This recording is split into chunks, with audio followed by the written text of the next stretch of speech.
S'informer, c'est bien, mais informer, c'est encore mieux. Et c'est ce que nous faisons tout le temps. Amis chers téléspectateurs de la Piindi, on calmina mon juram ko dañi tigi weltade huccirde mon no ngoy wadde kala saha do e Piindi e Miin E Mon émission mo ganda on jewni dum no feewi on gidini dum no feewi kadi on jidino kadi arta jiyon dum ne tawno mi hebi message di partout kono koye golle tan gonenno dum non calmina mon jurama no feewi hande émission non ko émission jaajjo no feewi no tawno non ko dañaneɓe internaneɓe hande jettiɗo e Piindi TV émission Miin E Mon ene mbawi wiide ko émission fin d'année ko émission kadi début d'année ne tawno enen gandi hikka kaɓe golli ko eko ganduɗa ko woni musique no yaaji no feewi ene foti haalede kono mami gartanman hen joni joni ko ɓoyata so wiiɗi jomiraɗo woni caméra o ko Abouba Djibi Dian wondude Hawa et grand technicien o mamin garo hen inchallah ɗum noon hande nanay men frère amen sehil amen hono Manbour nana invité ɗiɗi nanay men hande frère amen kadi sehil amen woni Gimzer boy Gimzer nanay men aussi hande grand o mo ganduɗa machallah ya wuur yen gurdu baileuse in the house nanay men hande kadi mo ganduɗa ko frère amen kadi baɗo kadi golle baɗɗi fayida woni mo ganduɗa woni live mboup machallah e ma wat ami rejoindre ko ɓoyta so wiiɗi jomiraɗo woni noon DJ Parka inchallah rabbi ɗum noon première saminago tan Gimzia, comment vous allez? Ça va Fa, ça va bien. Ça va yeɓoɓe Piindi TV Miin E Mon calminimum juuri mon miragel mon mawniragel mon ɓinguel mon artiste mon Gimzer. Non an kam a wowi plateau. Oui, c'est la deuxième fois mi sikku mbiɗar ɗo. Ça va? Ça va alhamdulillah. Hande ka ñantiɗo sax Gim. Non, même pas. Relax rek comme ça, relax. Ça va. Ñanti ko baileuse. Non hande kam on kulane. Nga premier ne gataɗo ko a kulnoɗo. Non, même pas. Meeɗa hulde. Kono hande hulani. An émission ma ɓurɗo welde ko on émission mbiya. nde takkimo boyam mo jabani ko boyam o minemo ko émission men tout temps welata ne tawno nan noon rek grand Manbour comment vous allez? Et ça va alhamdulillah. aɗa e jaam minen jaam mi yetta Allah mi salmini yeɓoɓe fansuji e hasdeji fof hol hasde nan fof ken jogui hasdeji salmini hay hasdeji an déjà mbiɗa min kam hasdoma non an ka fansu hamala min huɓɓuma nde garɗa nde mbiɗa kam jifɗo wayri nan dille rek non ko monsieur Sall sa tahno banmi pause andi niveau varié poti ko andi toppitaɗo monsieur mi calminima no fewi yo oppete noon mbaɗa émission ji par ce que ɗum fati koye rap ala damal ça va a fini machallah mi gongi mais kam nice hay sa gongi hande ma jaggo gongi ma to mbaɗa émission il faut waɗe ha para on beltana a hulani haydara no min hulta hulde ko ƴeŋgi tigi nano wondiri mi takki kam jungo nano hono lay mboup on frère mo ganduɗa machallah hande yimɓe foof ne gandi golle makko kadi omo waɗa kadi golle payodinde ko ganduɗa ko woni e golle gonnaɗe ɗe lay a salminama. Ça va fa mi salminimama salmi yaɓoɓe Piindi TV yaɓoɓe Miin E Mon siroɓe hip hop la fof donc lay mbum gorko mo hip hop la tan lay no wayema hande arde e émission Miin E Mon. ça va ko weltare sabu ko émission gandamo ciwrannomi woni surprise seeɗa quoi par ce que bon somi ari hen bettami mais oɗo mama manam mi farano ni quoi par ce que dio temps komi jooɗi ɗo donc waɗi surprise seeɗa quoi tigui merci beaucoup lay no takkima hande jontaɗo o joom kuɗol musɗo o machallah pulareje mawɗe ɗe wiyete ko baileuse ya wuur baileuse salminama joom kuɗol kangue yen gurɗo assalamu aleykum Piindi TV yeɓoɓe leñol ngol mi salmini on no wimani yo gaddo boy baileuse on the talking e Miin E Mon hande mi salmini ɓe joddimle plateau ɓe grand Manbour Gimzer mon frère lay mbum sa majesté Fa Ndiaye e ko wiɗon hande min garde ko hesɗi poul mi heɓata mukram mona tigui merci beaucoup baileuse merci beaucoup dendagal wonɓe ɗo ɓe hannde ɗum noon jehen ƴeewi en alifal garten mbawen yañade ko ganduɗa ko woni e émission o question ngaji ɗi nana yesso e foof inchallah.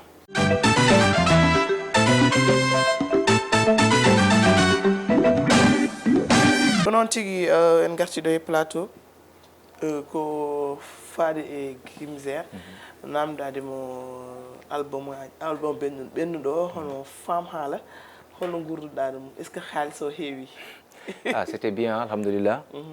Ko yettere Allah momi ko daña foof déjà à la base wonno hen tan ko wadde confirmé talent o e wadde confirmé produit o donc so tawi waɗama confirmé aux yeux des gens rek ɗum noon tan déjà ko satisfaction kewɗo kono ɗum ko waɗi aussi min dañi yeyde par ce que yaltirno ko par des clés USB min jeeyi presque ko min mbaɗi atteindre sa objectif amen hamin ɓurtini donc alhamdulillah projet o yaltini ko heewi kono ñaami kabɓe way gueɗal arande si a heeɓi gueɗal ma o rejjit tigi Gimzer machallah indi kadi watti ko ganduɗa ko woni clip komi ɗaminaɗo woni clip mo ganduɗa hande yimɓe batti hen haqqille no fewi no tawno ko message mo baɗɗa lancé actualité kene e on clip kadi yiyama hen ƴetti ko ganduɗa ko woni waɗama élire meilleur clip de l' année holno gurduɗa ɗum? Ah bon ko plaisir mawɗo meilleur clip de l' année par ko plaisir mawɗo par rap PULAAR yaru yesso repi que initiative récemment créée donc mais ha joni c'est pareil parce que ko yimɓe mbaɗi voté donc sensation gonɗo hen o ko fierté kadi ko reconnaissance parce que min tan mi wawa hebde ɗum noon c'est parce que won wonɓe caggal enen mbaɗa voté enen mbaɗi soutenir kañumen jeehi mbaɗen kam voté ha mbaɗi remporté donc mairie ɗo fof kamɓe jeeyi distinction o ko kamɓe jeeyi ko weltare tan aussi wadde ɓe remercier wiide franchement mi ala merci mabɓe ça d' ailleurs donc minene de mon côté mami ero wadde hunde fof pour addude ko ɓuri ɗum wadde carré ko ɓuri ɗum towde ko ɓuri ɗum kadi wadde productif quoi pour wadde ɓe remercier pour kadi aussi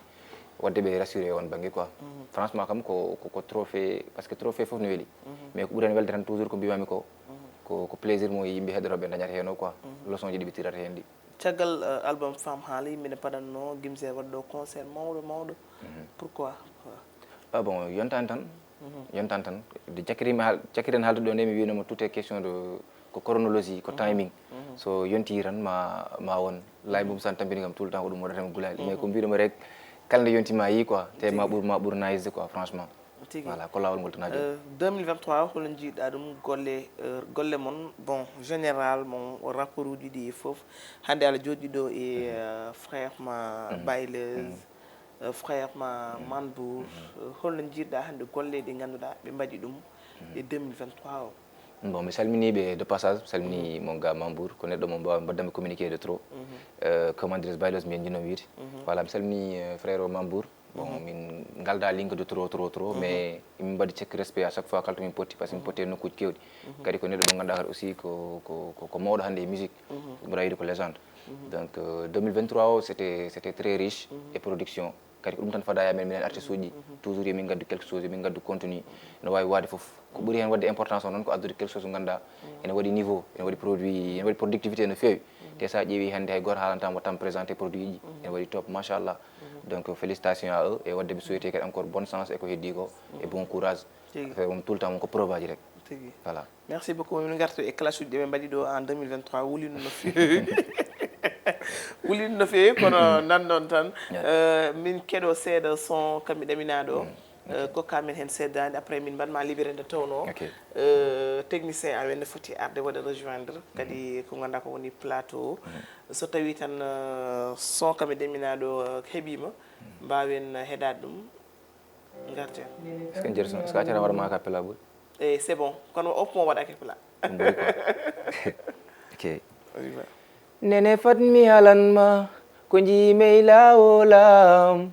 jiloyinoɗo ko dañi koye ladde sere gurdam nene fatmi daranma ko jooɗi wudi ɓerdam jiloyinoɗo ko ɓesgu ñaami ko yimayo wedda ɓitto e laaɗe neta camaje yilade danje e ɓitto jinnaɓe somi yaali a famata somi haaliya jabata mo kalanda fo jabata neno yam gasirani mete kewɗe yamotinta hay so muuse yam mi halta hen sami yilo mi dañata neno yam ga welani joom suudam holno waɗi est ce que ɓinguelam ɗanim so Allah hokkima finde jam wi baboy makko ne miijomo mbiɗo andi jono mawni o watti namdade baba woni yo Allah hokken wonde jam ha guite jiida neno yam min komi ɗaminaɗo min komi jagoraɗo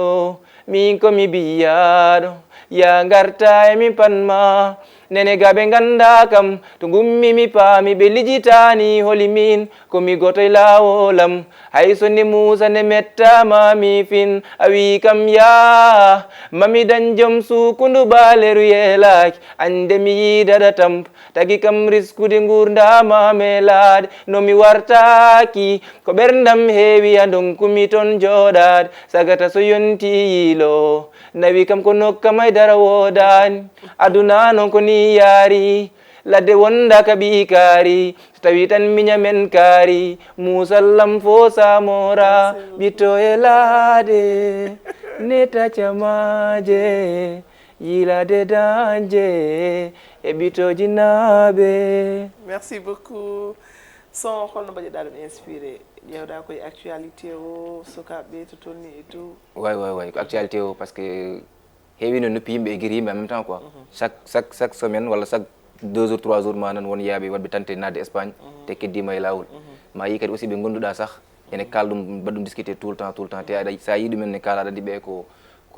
rondiɓe yakare no pamirta ko yimɓe wonoyde donc ɗum noon tan déjà tagui hoɗe hoore he mais à la base ko studio mo gonmi bewɗo musique ko toon mbaɗami produire joni ko on label gonmi ɓe waɗaɓe saluer de passage e wadde ɓe remercier koɓe mbanni kam déjà jusque là idée ummi koye ingénieur de son woni on ummi quoi min jooɗi mbaɗano programme gueɗe goɗɗe min gonno liggade ha mélodie goto zonno ɗon tan après mbimi yo hokkam mi waɗa hen essayé quelque chose ni woni mbami hen essayé komi ɗaminaɗo affaire o sa marché min mbattiri on a waɗani tante lawol jaaɗa bon mi yi lawol ko réflexion namdi de namdi miijoji de namdi ɗum noon merci beaucoup Gibbs so tawi wonko ɓetta hen bon yidde rek wiide jeunesse o foof en général ko c'est vrai que ne muusi ene metti weeɓani hannde pina aɗa wona e galle aɗa woni yakare te a wawa hedde wadde haydara déjà ko poids mawɗo yidde tan wadde encouragé jomum e mballitoro muñal et aussi kala ko jomum waɗa entreprendre e gurdam muɗum yo won tan quelque chose ko ganduɗa ene waɗi avantage ene waɗi en nawa ɗum to feewi quoi wasa tan wartade walla wasa waɗa sacrifié gurdam muɗum e goɗɗum hannde c'est vrai que succès ne weeli ha maayi kono wonko ganduɗa kadi aussi kadi gaccata caggal ma ko ɓuuri muuse par ce que sa yeehi ƴeewoyde dañde so tawi a heddima toon an déjà mette ɗe gaccuɗa ɗe ɓuuri mawnu sah e mette ɗe gonnoɗa e dow mum ɗe jarande donc bon courage et bon et bonne chance rek e kala ko jomum mbaɗa entreprendre tigui merci beaucoup Guimzer min mbaɗma libéré ko wayta mi wima merci beaucoup disponible kadi ari ɗo guila subaka noon tigui waɗi amen rejoindre plateau notre frère min garima ko joni haade nden mi yahato bayleuse mo ganduɗa yimɓe foof no keptini kadi golle makko no fewi ɗo e nder leydi Sénégal un peu partout kadi eɗen gandi 2023 o waɗi kadi ganduɗa ko woni prestation ngaji kewɗi e concert aji enen mbawi wiide to grand théâtre concert advers enen mbawi wiide kadi to ganduɗa to woni to CCS Douta Seck partout machallah en yimi prestation ngaji kewɗi ko ganduɗa ko woni e 2023 o kono bayleuse caggal ko ganduɗa ko woni mixtape ma arwande guurka caggal mixtape ma arwande guurka mo ganduɗa ko 2018 guillen ha joni en jiyani taw album holko paɗata baay bon a haali déjà ɓeyda 2023 a haali sensibilité album e ko sikki projet gonɗoni journée concert il faut ala jeeyaɗe album il faut ta kam invité par ce que ko jaltumi déjà tigi après aɗa wandi gorko mi yaltude single ganduɗa ne heewi sestif no keewi wonde vidéo voilà mi waɗi hen caggal ɗum national laamu kaw lawɗo e gadduɗen ɗo hannde o tigi nden tan koye projet gonmi koye liggade gonmi bamɗa ɗonga mi yalta hen dan projet ko dañi liggo dan projet so haadi inde kadi mi single life dan dari do video nan ni tanan joray dam ko wadi tigi ka video mi jat metna single ka single mi jatin ya ko video tigi mi jiiɗum 2018 mi lay projet mo ngam da haajo projet o mi heɗe quoi public mo non watum cons parce que qualité produit ko 614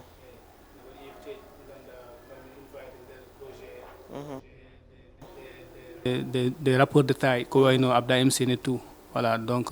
Bayles ha joni ko job tan woni quoi voilà kono Bayles de balde madi sentir musique aji ma ala heewi love hade min garde dañe clip o a waɗin ɗo laana love ha joni koye laana hen wona ka laana kam tellaki no bay haalnom ba yimɓe fof no gandi kam kuɗol ma no muusi no feewi boyo texte uji ma benen affaire la mais ɗe balle Allah mami love o c'est normal bara jogoɗaɗo woni ɗo endo non never ever Bayles bon ko artiste mo ganduɗa complet quoi min kala fannu mo gadduɗa mbiɗa waɗa hen ko no hannirta ni so addi hardcore shit mi waɗat so addi kadi bon drill walla ɗum ɗo fof mi won mema hen quoi mais peut être kadi hande hay goto haalantama milieu ɗo ganduɗa wonde tolni hande eyyi ko commercial ko business kadi rap hip hop ko freedom quoi manam ko liberté il faut kadi mbaɗa ko cantirɗa ko mbawa ɗum wadde an artiste o quoi ɗum ko min ko choix yam min sentir carrément mi waɗa yaltinde projet ji mbaɗi ni hen love aussi ko pour wadde atteindre wonen public kadi jogo accessibilité ko mbaɗami ko quoi parce que hande eɗen gandi musique o c'est devenu tendance kadi firtani kadi mbiɗa woppa concept mo mbaɗami o Bayles mo heeɗi ɗum andi ko artiste mo ganduɗa engagé mbaɗo conscientisé hay nder love so heeɗi muujam andi carrément mbaɗa winda bindol ganduɗa mi wona ni tan ko waɗa parak ko ligga quoi voilà ko ɗum ɗon quoi haqqille ko gollorgal jomum tigi no bay parfois moy lol dal hakkille gollorgal jomum woni bon ko hakkille liggi ɗum ɗo sa heeɗima andi carrément est ce que sans oɗo hakkille gollima ɗum d' abord sa heeɗima lowdinti andi kelmet kalaɗe hende andi carrément ɗum ɗo wona ko waɗa ko fefinda quoi en fait koko ligga voilà ko travail mo ganduɗa ko ɓooyi ligguede ko ɓooyi ɓulnede voilà tigi même ni gaara e piguji mon ɗi to boyo woni baɗam o dogi o yaɓani arde mi noddima pourtant mi noddima haw tabbe jaabi yaɓaɗi ƴetti téléphone makko visa accu no mbaɗa ni ala andi o plateau hande son garinɗo welan après lawgu kaw en moy lolo ala kawrla effet ji oui effet ji ɗi non garane joom effet o woni eɗen mbawi wiide ko légende no Gimzer wiide ni ene tottamo respect no fewi ne tawno yimɓe fof no gandi ko golli kadi no ganduɗa ko woni kap Mauritanie ha joni ande omon ɗo jooɗi e nder leydi Sénégal joni mo yiɗi Sénégal de manbo de bala yiɗi Sénégal de Sénégal Mauritanie no weeli machallah kono Sénégal ɓuuri welde fof no fote yiɗɗi fof sama ga ɓuurmi hedde seeɗa rek mais tout le temps kadi mi yahat Mauritanie yiɗɗi fof miɗen waɗa gauche droite tigi to effet ɗe goni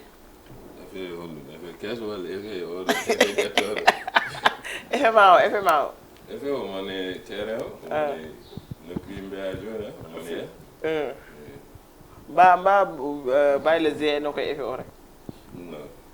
min naw ɗum de kanko arani e mayna Baye no kedɗa effet makko de holno mbaɗma non effet ko track baɗɗo nice min waɗi ɗum cons carrément mi waɗi ɗum fil quoi kadi mo yi kanko somo waɗimi suivre Facebook mi partage ɗum ça e mi hinni ɗum hewɓe kadi aussi quoi min kam affaire hip hop aɓe gandi quoi soɓe kaali soɓe kalani mi ala hen heeda heedi hip hop rek e concept mum e philosophie mum somi waɗi fil hunde hay goto wawa hadde mi partage même si hayso artiste o min galda relation mi waɗi reconnaître job ma waɗi nice rek mi waɗat serre quoi ok nan ɗon man bour machallah e 2023 o waɗi ɗo pic mousse mo ganduɗa yimɓe fof gacci hen haqqille no fewi ha wona seeɗa 2022 ha 2023 fof accani ɓuuɓi kono en jii kadi actuellement waɗi ko ganduɗa ko woni ko mbimi ko tan waji ɓe liggima saabu ko liggey addata hande album ko liggey addata ko ganduɗa ko woni mixtape ko liggey addata hande ko ganduɗa ko woni clibaji te machallah koye ɗo mum gonɗen no fewi so tawi man bour yaltini album leelani yawani inde leelani yawani o pourquoi bon leelani yawani ko inde wotere gandanɗa hoore ma mi ɓooyi programme ɗum guilmeɗe famɗi ko grand men gonmi wiye big mo kanko minen jewdanno ɗi kongi minen jogdi ɗi haalluji min jogui langage goto minen mo ko ɗi kongi fof hen yalti e kadi ko mawnumi ko on grand mi wayri nandemo ni mais on wuurom sel e mi yiccimi projet am yonti e il faut mi hokka ɗum titre ciftormi temps min e big mo nde e ciftormi titre o on grand minen mo ke jammen tekki en fof gondanno e ko inspiré e ɗin kongi ok est ce que wona ka mbaɗa inspiré lelani yawani est ce que wona inspiration ummoraki ɗo yimɓe ɓe mbiyanama album o leeli eyyi toon payam e jewte mo jewdannoma grand o ɗi kongi min poori hen hono mettani welani en walla verre o ko moitié vide moitié plein ayi après inspiré mi hen leelani yawani pour wiyoɓe album am leeli e yawani kadi pour jagguirɓe yaawi e goɗɗum ok firti ko album o yalti o a jaabi mi wiyannoɓe leeli ay hooram mi haaldi par ce que hooram wi kam leeli saaha kadi wiye kam yaawi a ƴettima ɗo le dijjeji a ƴettima ɗo technicien ji a ƴettima ɗo joguinoɓe album ma ɗum ko yaltinde ɓen fa on instant il le fallait tawme seki eyyi il fallait sam waɗano ɗum rek kam naafiki on instant et puis mi regrettani hen haydara mi yetta hen Allah mi yiɗi neɗɗo yetta Allah e bone mo waɗi et puis mi nangirani ɗum bone ɗum ko rap wona yeela et puis il fallait on instant mi waɗa ɗum taw mbiɗa charge mbiɗa haaɓi e kadi ay projet amen no coin sa e kadi mbiɗa yiya yimɓe ngala hay talent en pawe dow en wa oppirde ni rap min rap jaran kam ɗum fof après déclenche mi guerre rek et puis joni nice tigui eɗen jooɗi bon en di ko ganduɗa ko titre ko 9 titre leelani yawani e ko ippi e ko 10 wonno ni mais règlement EP normal ko 9 titres normalement dépasse 9 ɗum waɗi gustumi hen goto ay intro no wonno hen guittumi par ce que miɗen préparé album am kadi mais o ko EP e maximum mum ko 9 titres wadde mbanmi 9 et puis keñimi dokkum ɗum yimɓe fatnoɓe double album so ene fatnoɓe album am mi hokkaɓe en attendant ɓe koosam ɓe consomme ɓe mbawa accude kam liggo album am presque kadi gasi ha mi woɗɗoyi e dow titre aji mi hen titre doloke holko mbawɗa artane men e doloke doloke ko hono rek cover EP o doloke ɓornimi ɗon heeɓa paamani wutte haare o doloke ko comcol mais ko sens jarumi hen o ko wutte haare faami ko temps classe uji temps effet en jaltinde e fof après classe uji no continue inspiré mi doloke par ce que affaire o ko haare o ɗum addi doloke e on temps mi yaltinani padmi ha projet o yonti mbanmomi hen mais mi enregistré mo gila on moment kanko gila année passé on paari joni o yonti mbanmomi projet o ok ana waɗa senti doloke o ko haare doloke ko haare ko tawi ana yiiɗa jaam mais yiɗ jaam ayi gaño jaam non mais je vois tout le temps an alane sous défensif non tawat holko dogat less rek min kam mi fuddata bonde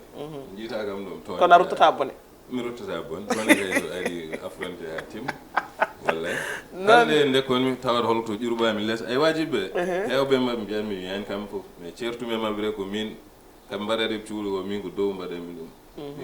au lieu mi jooɗo mi ñohanedde mi nodda ɗum mi haalan ɗum nana ɓurani kam mi jooɗo men ñohane eyyi ko ɗum rek après mo pamani cikka ko yidde bone en walla yidde musiba ok mamin garto hen nde tawno hay e EP o a waɗi hen clash a accani nde tawno ko wiyete ko alkati do bayi dor a accani an kam a accani wajiɓe samno usta kono an kam a accani wona mamin gara hen joni calmini en frère amen haɗa min garde e lay le grand technicien wiyete ko DJ Barka salminama wimama assalamu aleykum Fatou Ndiaye musidɓe tedduɓe rendaɓe gurdam mi salmini moni kala to salminte weltoɗo yeɓiyankoɓe a yango men Piindi TV on mbiyama assalamu aleykum wa rahmatullahi taala wa barakatuh kadi mi je salue de passage eɓe gondum ɗo ɓe saabu kadi aussi ko wonini kam weltare saabu hande tawtudema e gandanɗa hoorema émission ma Miin E Mon ko wonini kam weltare no fewi Fatou Ndiaye hande noon eɗen gandi min so tawi mi wara e présentade mi haala moon exactement holno hendo yimɓeɓe mbiyanoto kam so tawi ko won andirɓemi e DJ Barka won andirɓemi kadi aussi Barka Kome hande ɗo to gomi ɗo je me présente toutes les deux noms par rapport nder inde ɗiɗi foof barko komio taw ko to domaine technique o DJ barko ɗum ko to domaine DJ mixé platine to min garton inchallah mi ara e live book mon frère mo ganduɗa kadi ko animateur keftinade no feewi laayi puɗɗiɗa ko entre 2000 eɗen mbawi wiide entre 2019 2020 puɗɗiɗa holko nanduma e ko ganduɗa ko woni wadde animé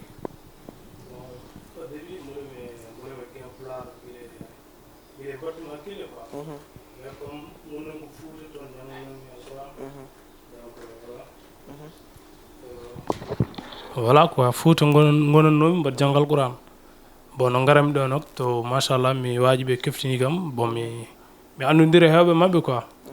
comme ni iba men invité mi radio pour juste to haalde hip hop pulaar donc chaque fois mo waɗan proposé pourquoi pas gara joguiɗo place ar ɗeɗon gueɗe bon ñande joguimi temps mi yah rabne ɗo mi yah mi watton des émission mi arta bon pourquoi pas mi jooɗo après noon omo joguino compétition ne wiye kanko jeeyi bon min mbaddi ɗum finalement kanko yeehi Fouta bon gérmi ɗum quoi towmi et puis ça va gummimi ɗon bon jaami to mi werini Fouta jaami Fouta donc mbimi pourquoi pas mi wasa jooɗade quoi comme mi fuɗɗinomo liggade Dakar somi arti ga mbaɗa ɗamini ɓoyde ga quoi mi yiiɗa jooɗade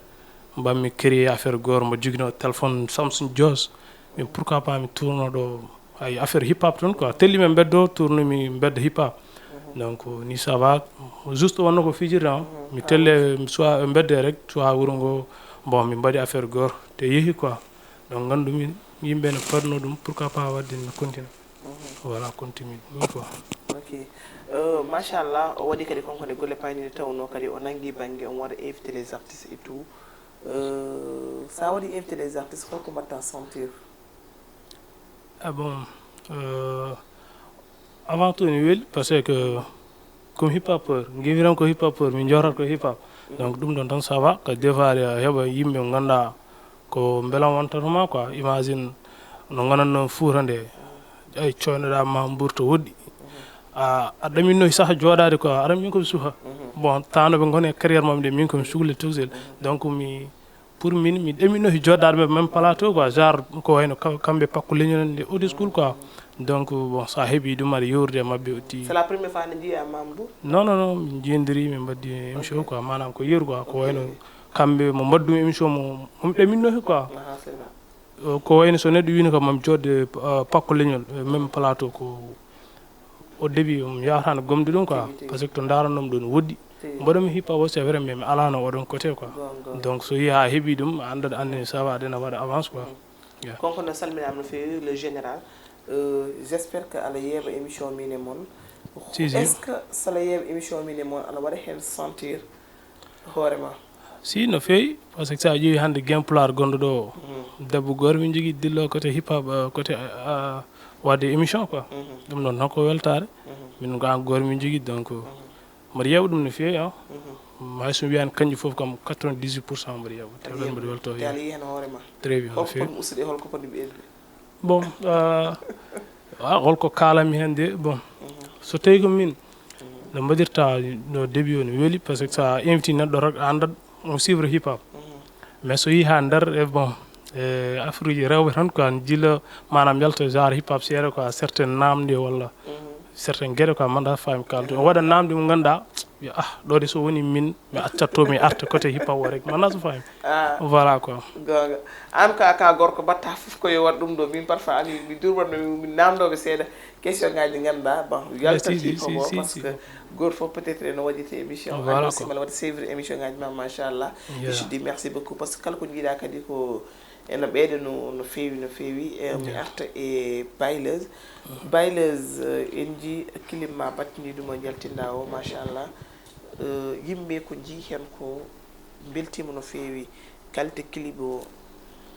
bindol ngol duo mo mbaɗɗa o avec Ria Poulo sœur amen on mo machallah mo ganduɗa dane mo koyen jondumo toon julde balɗe e cellal la voix d'or wa la voix d'or on wawno arde kono min mbaɗo programme gorgol inchallah woni guilli men gille men mbawi tigi pourquoi gille men mbawi gille amen mbawi eyyi gille fof ndewi ɗo en quoi eyyi gille amen gaari nek mo pooli fof quoi ndeysan eyyi par ce que no mbiɗa ni sa ƴeewi guilay sawno hoore mum ko qualité waɗa quoi aussi c'est traditionnel et tournage vidéo aussi ko qualité mo ganduɗa hande yimɓe fof mbaɗi reconnaître ɗum ɗon quoi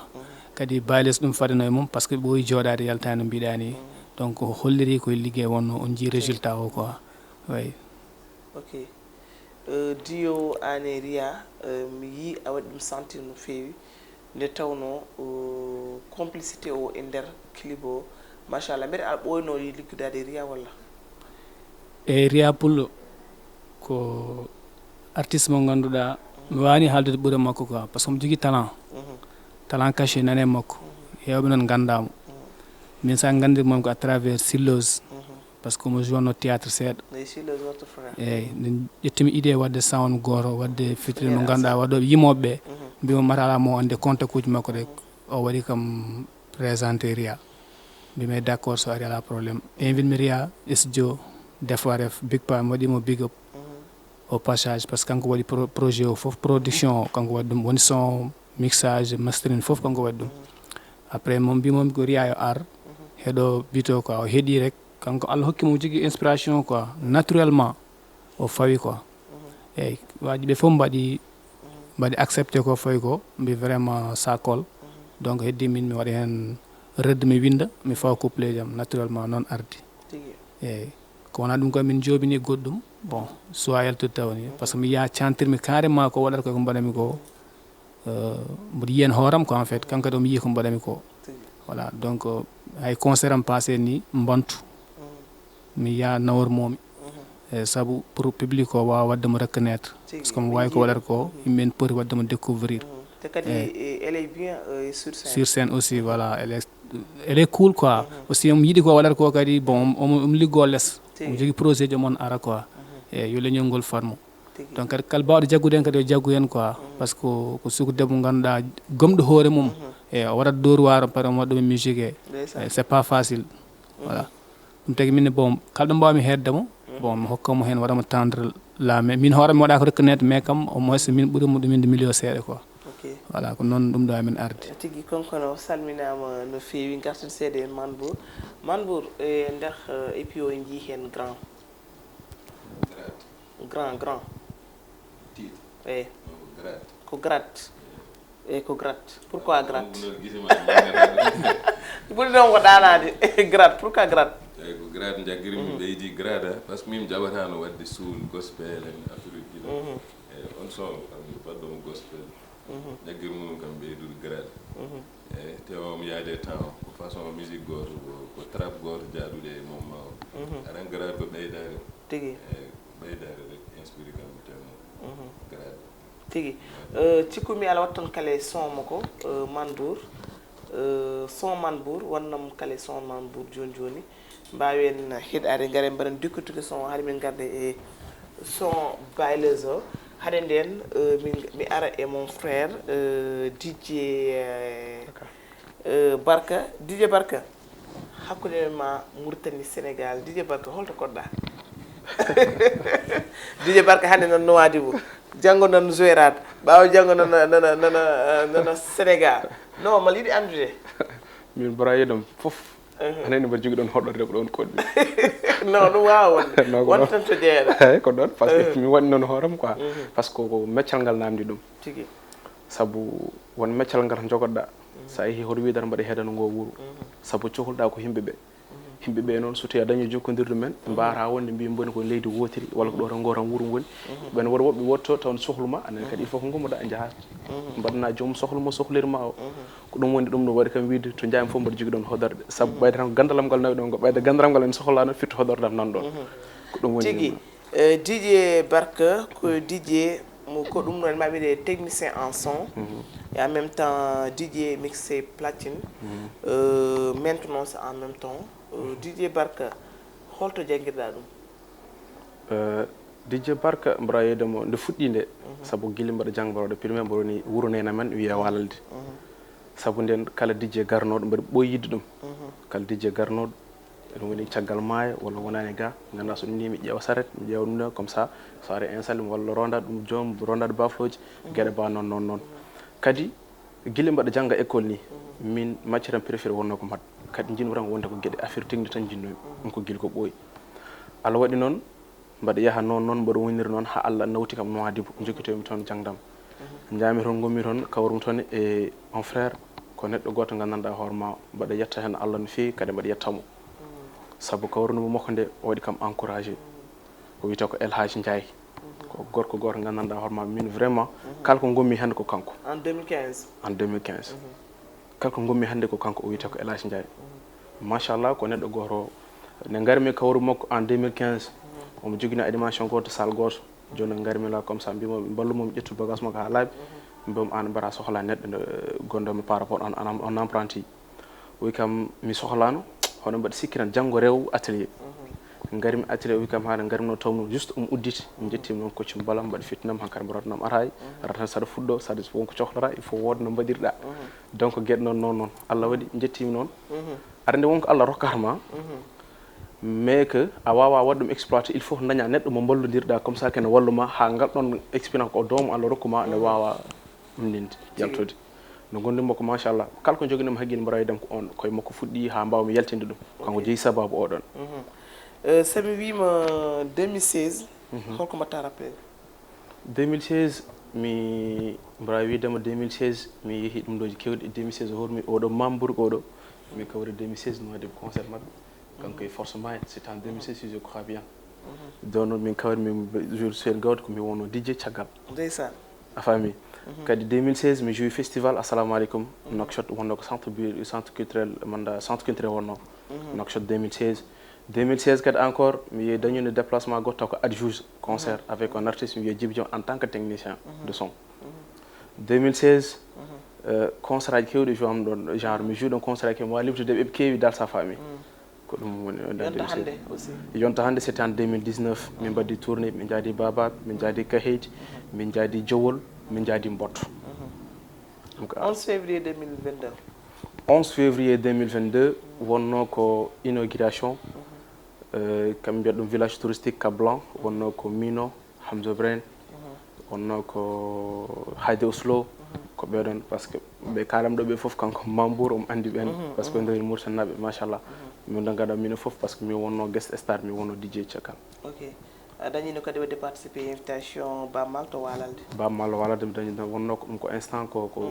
won fetannoɓe par rapport genre ɗum ɗo min genre no ko instant politique wonno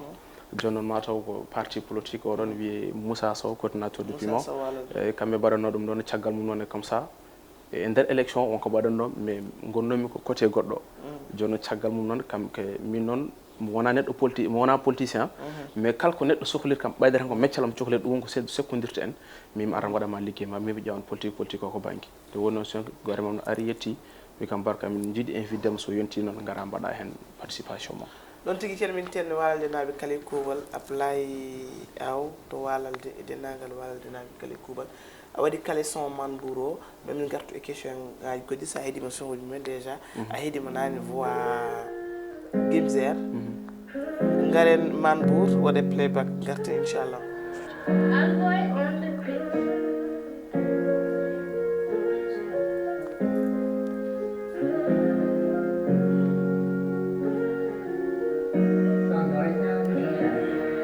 ɓe wona ɓat kono ina paane ndeysan insan ina ngabba ina saama saha suuro saha nana endi saama yaha ha hawde kono ina faama wonde fidèle fawake jogade ina faama hay joom pinale paamal no sohli ballal batal ɓeydi ñangal ustani gandal sa yani a ummima gongol ƴewta est ce que ina taati muñir ɓerde ma mbasa faalade malliroɓe stati hewɓe ndewi lay fo ha eskanti dirande dañal ala faltade damnoɓe penade puɗɗima saltade ala kanjo kaltade neɗɗo yotte firtani yo leel sa yiɗi ñawa ala no waɗi ko yi ñawa ko heewi seede tawa muñta haren tawat ko seeɗa fawa dani yimɓe gandi hewɓe mbawa haydara tamani wat feere ndawa famani mo anda tan hawa mani ngala gamani mbaɗi soirée de gala ko fijirde tan tala jinganama hay tala goto hay ala kala